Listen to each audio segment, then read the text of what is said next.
Welcome to MojoPlays, and today we're taking a look at the 10 worst things games make you do with motion controls.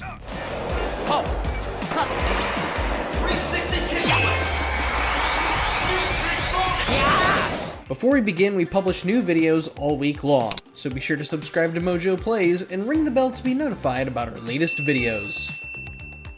Looking like a doofus, the PlayStation move.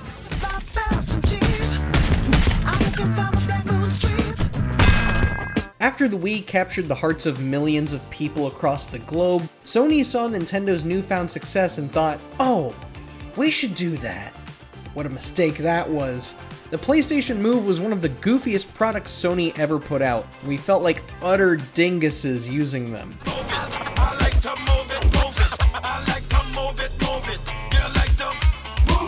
Come on, we're really supposed to flail these sticks around that had glowing balls on the ends? Some of the peripherals that came out for it didn't make things any better, nor did it improve the initial iteration's awful controls. At least they came in handy for the PSVR, and they were a lot better back then.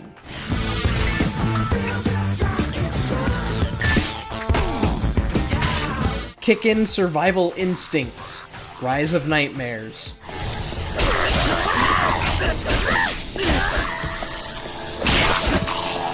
Would you believe the Kinect got a horror game and it was actually pretty awesome? Rise of Nightmares was published by Sega and co-produced by Satoshi Ito of Metal Gear Solid fame, and it actually made the terror feel real.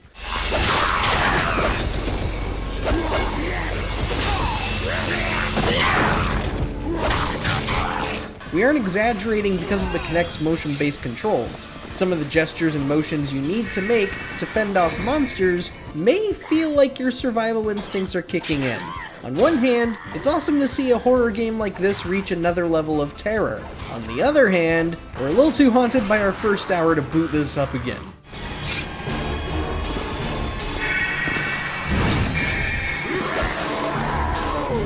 Shaking.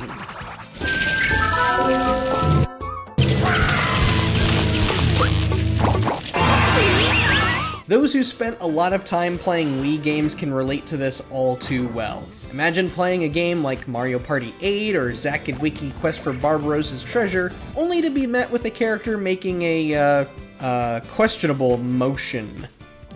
Go!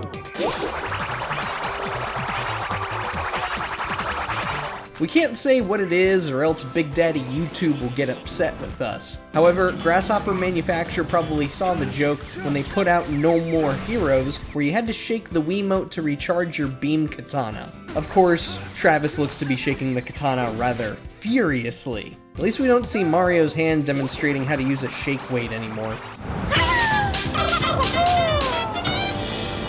Boss Fight QTEs, Marvel Ultimate Alliance.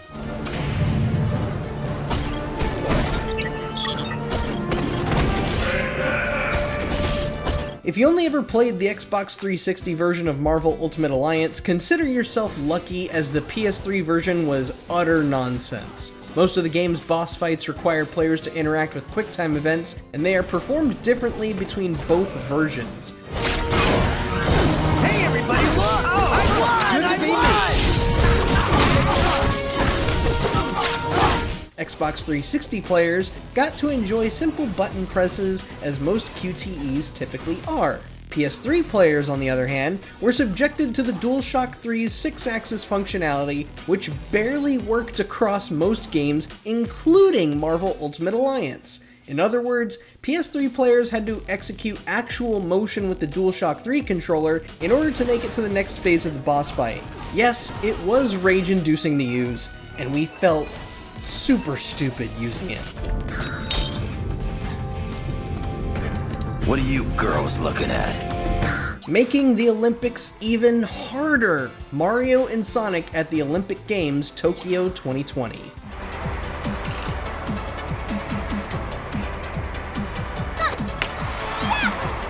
Almost every Mario and Sonic installment has done motion controls rather well, decent at the least. All of them except for Tokyo 2020. We aren't quite sure what happened with this installment, but the motion controls are much looser here.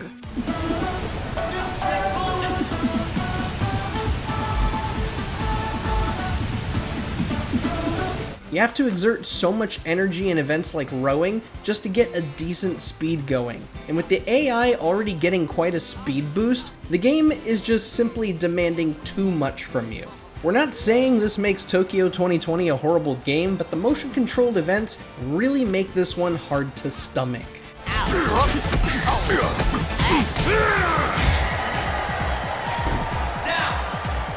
Letting the kids take over. Babysitting Mama.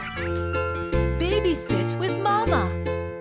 Hold the baby like Mama. Oh joy, another toy to irritate the hell out of Mom and Dad. Granted, there were already hundreds of thousands of kids playing games on the Wii, some of which came with their own annoying and overpriced peripherals. But for the little tykes, there was Babysitting Mama, a game that required you to shove a Wiimote inside a plush baby doll just to play the damn thing. And it cost about as much as a normal baby doll at $50. Make baby smile and play. Let's play on the swing.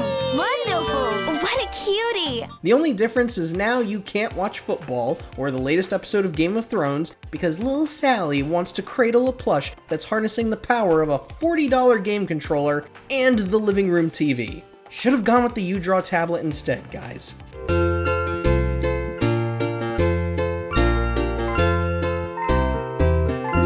Ruining our fantasy of flying a dragon. Lair. Easy, girl. We've all dreamed of flying with a dragon of our own at one point or another, and Lair was to be the next step forward into realizing that dream. Emphasis on was, because it didn't.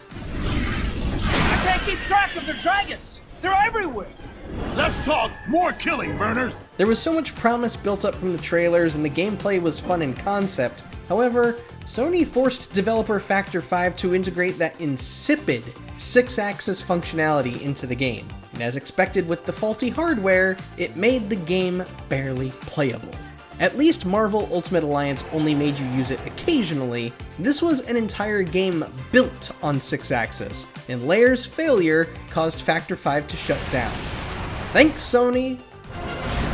Stro! You'll pay for his death with your own, Mokai! Milking cows with friends. 1-2 switch. Baseball. While everyone was riding high on Switch fever in 2017 with its slew of great games releasing every month, 1-2 Switch was the one that became the laughingstock of Nintendo first party. And it wasn't because it was dumb fun, but rather it was an overpriced tech demo with a cringy demeanor. But the strangest part of this collection of minigames wasn't the cowboy-themed quick draw or the magic duel with wizards. No, it was milking the cow. Milk. We'd expect this from something like WarioWare, but racing a friend to see who can pull udders faster is a whole other level of weird. Be honest, was this a selling point for any of you out there? Don't lie. We know if you're lying. We'll catch you. 1-2 switch. Exercising.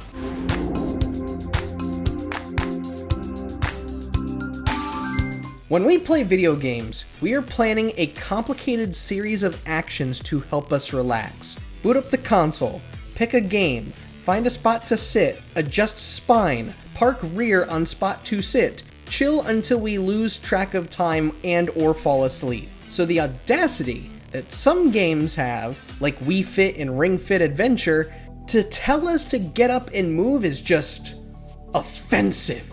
A mode where you'll aim for the high score. Minigames. Run. Climb. Fly through the air. Here we are, trying to be lazy and just wanting to push buttons. We're here to shove chips and pizza into our gullets while doing sick combos or watching Mario jump around and yell at our friends over online games. This ain't the time to be doing squats and yoga, and it never will be that time. Fitness for everyone and adventures that keep you moving. How to Look Like a Psycho. Manhunt 2. We did it. Come on. If you have even the slightest idea of what the Manhunt games are like, then you can probably guess what the Wii version of Manhunt 2 was like. For the most part, it was your run-of-the-mill, slightly inferior version of a new game with arbitrary gimmicks. Just one thing, those arbitrary gimmicks caused a lot of controversy.